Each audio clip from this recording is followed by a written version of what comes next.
Hindi makapaniwala si Melay Cantiveros sa bago niyang online talk show na one-on-one na para sa mga Bisaya. Sa show kasi na ito ay Bisaya ang language na gagamitin at mga Bisayan celebrity ang kanyang mga guest. Ang payag niya sa naganap na Grand Media Conference ng show, sobra akong na-happy sa show na ito kasi it's original at hina-highlights kung taga saan ako. Meron akong magandang buhay pa rin pero itong talk show ay para sa mga Bisaya. Proud ako sa mga ganitong programa at naramdaman ko na marami ang nakaka-relate dito, hindi lamang ng mga Bisaya kundi ang mga taga Luzon at sabihin na natin buong Pilipinas at sa ibayong dagat. Alam naman natin na halos mga tao dito sa Maynila ay galing Visayas at Mindanao, kaya parang halo na rin ang mga nagiging kaugalian ng mga tao dito. Matagal na ring pangarap ng ABS-CBN TV Production at Star Magic Head Direct Lorente Diogue na magkaroon ng Bisaya Talk Show, ang Pinoy Big Brother Double Up Big Winner, at pangako niya na matatawa ang mga viewers dito. Sini Direk Loren, kapag pinanood niyo po ito talagang tatawa kayo ng tatawa. Nakakatuwa at maalaga ang mga Bisaya people. Daghang salamat sa inyo. Maliban sa pagiging Big Winner ay tinawag na rin siyang New Generation Comedy Queen, kaya tinanong siya ng mga media sa bagong title na binigay sa kanya. Siyempre, sobra akong na-happy.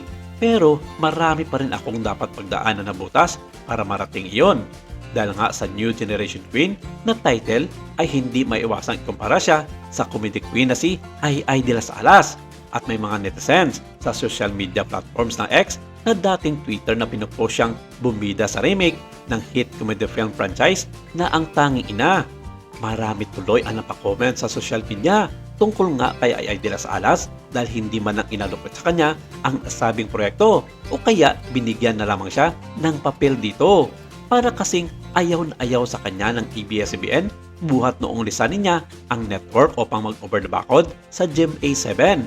Nagkaroon kasi ng issue noon sa pagitan ng comedy concert queen na si Ai de las Alas at sa ABS-CBN noong sinabi nito sa publiko na kaya siya lumipat ng Kapuso Network ay dahil hindi na raw siya nirenew ng ABS-CBN.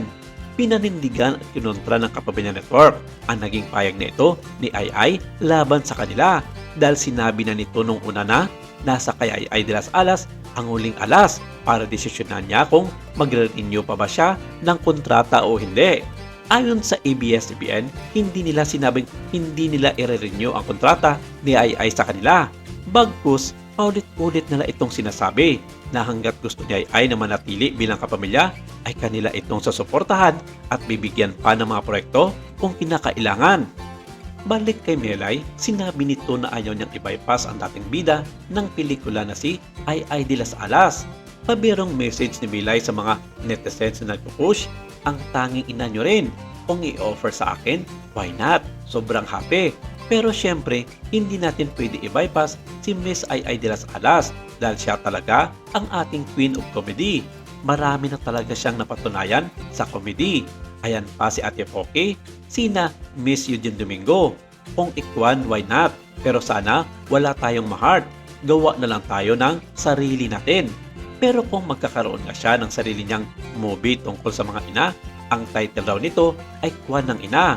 Nakakatawa talaga si Melay, kaya hindi nakakapagtaka na 3 million views ng trailer ng marami at na-excite na mapanood ito simula July 2 sa ABS-CBN Entertainment YouTube channel at sa I Want TFC.